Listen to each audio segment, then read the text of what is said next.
Ryan, his arms outstretched. Shotgun snap. An arching spiral in the corner of the end zone. Leaping catch, but out of bounds. Out of bounds. Philadelphia's won. Philadelphia's won. Julio Jones was out of bounds when he leapt and caught the ball. Eagles have won it. Yes, and Kevin Harlan, as he is wont to do, makes it sound maybe a little bit more exciting than that game actually was.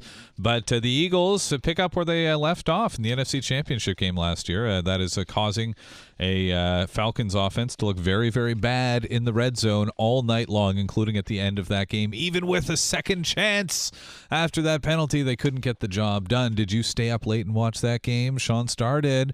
I did not. Our next guest joins us to talk a little National Football League, to look at what happened last night and look ahead to this weekend. His name is Mike Golic Jr. He is the host of First and Last, the show that we air in the mornings in the lead up to our own show. Also a contributor to Golic and Wingo on mornings on ESPN Radio, I should say. Mike Golic Jr., good morning. Welcome back, man.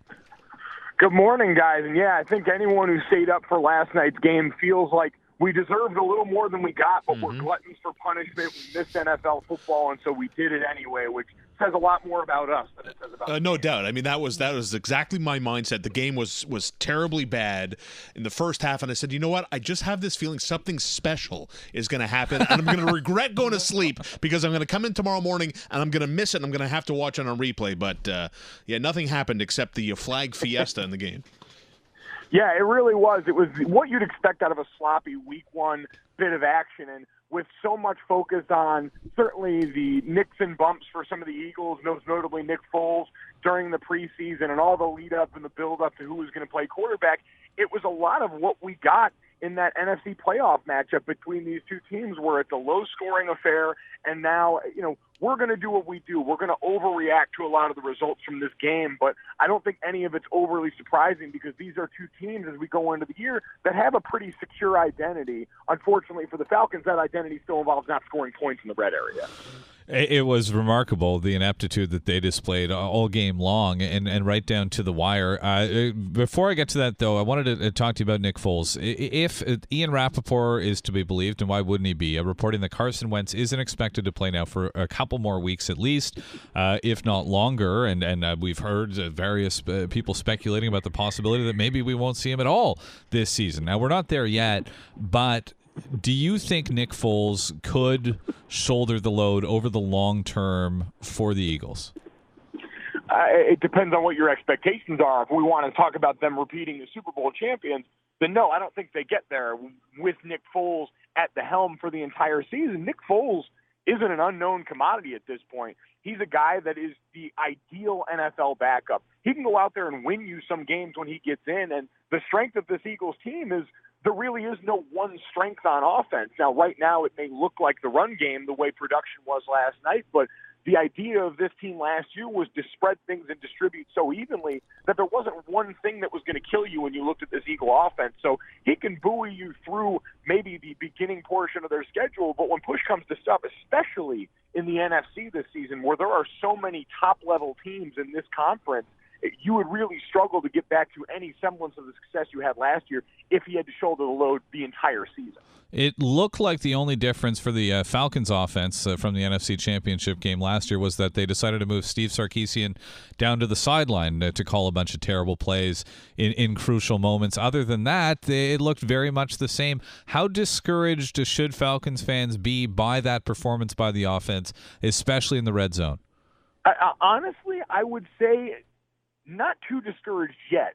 This is still a Philadelphia Eagles defense that was one of the best in the league last year. You're talking about week one where it's always going to be a little bit easier for defenses. We've seen this trend in the current, collective bargaining agreement where coming out of training camp, just the nature of offensive football, it's a little bit more, and I don't mean this to disparage defense the way it's going to sound, it's a little bit more than see ball, hit ball. And with this Eagles defense coming back largely in one piece and adding guys like Haloti Ngata and Michael Bennett, you're going to have a defense that was one of the best third down defenses in the year last year showing up in those instances. So I'm not ready to hit the panic switch yet, but you mentioned the name. The sights are squarely on Steve Sarkisian this year because in year two with this offense, after what they saw with Kyle Shanahan a few years ago, it's going to be on him to say, you've had another year with these guys. Now we want to see results. We're talking to Mike Golic Jr. of ESPN Radio, host of First and Last, part of Golic and Wingo as well. This is the morning show on TSN 690. I'm Connor McKenna with Sean Starr and Rick Moffitt. Sean? Yeah, the major storyline going into Week 1 concerns Le'Veon Bell, obviously, and the Pittsburgh Steelers and what's going on there. Their Week 1 opponent, the Cleveland Browns, Steelers favored by 4.5 points in that game. What's your reaction to the amount of opinion that's come out now publicly from the Steelers locker room about their star running back who's holding out for the second straight year?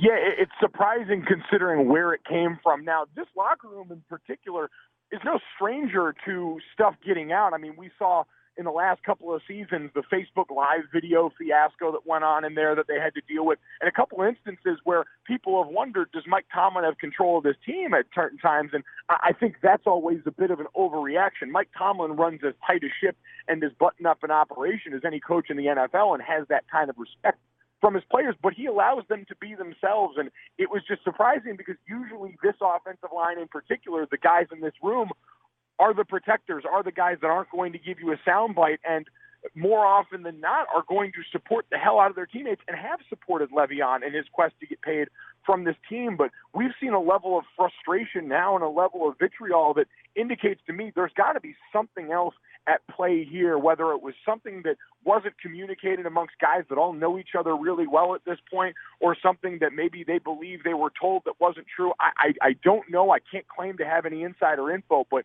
this is just so abnormal based on the position and based on this group in particular that I can't just imagine it's as run-of-the-mill as, well, everyone knows the rule, don't talk about another man's money. These guys know that as well as anyone, and yet here we are. Hey, Mike, which rookie starting quarterback are you most excited to see, and which new starting quarterback with a new team are you most excited to see on the weekend? Well, listen, I think we're all looking at Kirk Cousins in Minnesota, right? I mean, it's hard not to based on the price tag that he got there, but also what we believe this team is capable of around him. And they made a very decided decision this offseason to say, you know what, Case Keenum, thanks for playing. We believe in everything that you did here, but we believe that we can do better. Kirk Cousins is tasked with going out there and giving them better now with a team that everywhere else seems like a Super Bowl talented roster. So he'd be the one I'm most excited of the change teams.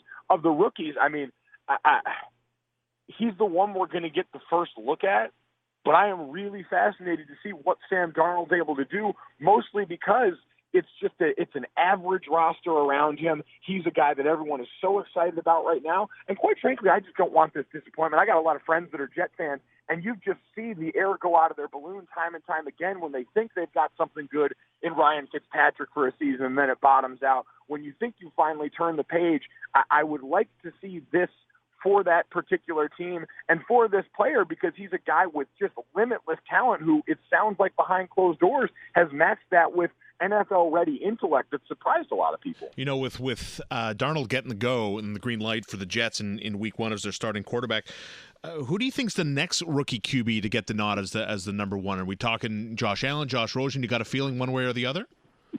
I would probably say, and this is unfortunate, I would probably say we'd see Josh Rosen next, just because, I mean, listen, we all know Sam Bradford's track record at this point. He's not a guy that is able to stay on the field, and even more than that, you just wonder the mental toll that takes after a while, if he can still be as effective, because I remember in his last year in Minnesota when we saw him, even when he was out there, and it may not have been fully healthy, but you actually saw him in the pocket starting to be aware of when people were around that knee. It was affecting the way that he operated during the game, and it made him much more ineffective for a guy who on his best day for a long time, even when Teddy Bridgewater was there, was the best quarterback on that Minnesota roster. So I just don't know, between the prevalence of injury and the way it's affected his psyche at this point, and quite frankly, how that Arizona team's going to perform. In that division, I don't know if anyone's looking for them to go out there and be world beaters. And I just think as that season starts to get to a point where, all right, we realize this is probably not going to go our way,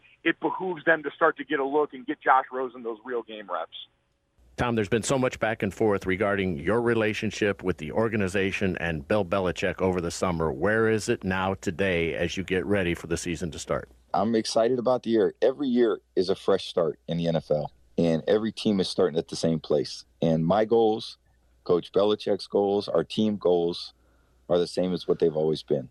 Honestly, that sounds, first of all, like Robo Tom Brady answering that question, like it's from a Tom Brady soundboard or something like that. But there he is with Jim Gray on Westwood One before the broadcast. And I guess my question to you is this: is are you a believer that there even is an issue between Brady and Belichick?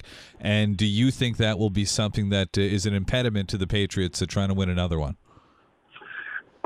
Absolutely. I mean, at this point, when you're with somebody for so long, it's like having a great friend or being in a relationship. You know all the best and worst things about one another, and you've seen them enough times to where you can be outwardly annoyed. You can express that frustration, but you also know how to make it work. And that's true. We talked about the Pittsburgh Steelers before. The Steelers are used to a locker room full of dynamic personalities and still being one of the best teams in the AFC. The Patriots are used to, when it comes time to getting to the season, locking all the doors, closing all the shades, and not letting anybody in on their business while they go out there and continue to do what they've always done, which is, as my dad said this morning on Golic Jr, turn question marks into check marks at all the skill positions around Tom Brady, and an offense that's going to thrive because you've got him and Gronk as that base, and then a team that's going to continue to walk through the AFC East as a division, and the AFC is the much weaker of the two conferences right now. So it to me gets to be business as usual once you get to this time of year. All those headlines and all those stories were interesting in the offseason because you never know what Gronk's thinking when he mentions retirement, and I thought very seriously with Tom and his butting heads with Bill Belichick. But once they get to the season, they're too well-oiled at this point. They know how this game goes. Enjoy listening to your show on my drive into work each and every morning. I know you got good movie takes, TV takes, food takes. We're big on the food takes ourselves here in this studio. What was on the menu for breakfast this morning, big man?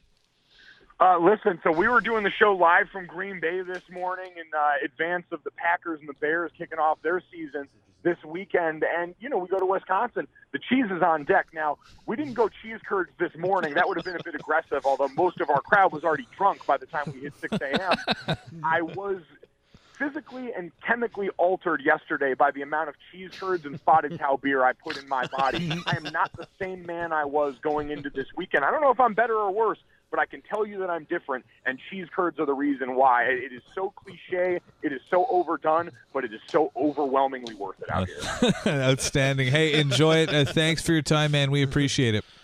Hey, thank you, guys. Have a good one. That's Mike Golic Jr., ESPN Radio, host of First and Last. What a grind. What a schedule that guy has. He starts his show at 4 and is on the air until 6. I mean, listen, I'm no stranger to complaining about my schedule. That's nothing compared to that. Remember that he watches sports. Right. This is the thing that differentiates sports talk radio from just talk radio. You can listen to whatever happened. You can watch the news of what happened and do a talk show the next day. With sports, you have to have watched the sports. Mm-hmm. I mean, look, I'm going to be totally honest with you. I only watched about a dozen Habs games last year. I'm kidding, of course. That's what made it so tough. You know, is you got to watch those games, and it's just. And Mike lives a lot of life. I don't know if I could survive a weekend with Mike Golic Jr. I'm just really not sure. Cheese curds and beer, Rick. Right. What's not to like? Coming up next here on the morning show, it's You Gotta Hear It. Get to know Patrick Laine a little bit better. This is the morning show, and You Gotta Hear It's next on TSN 690.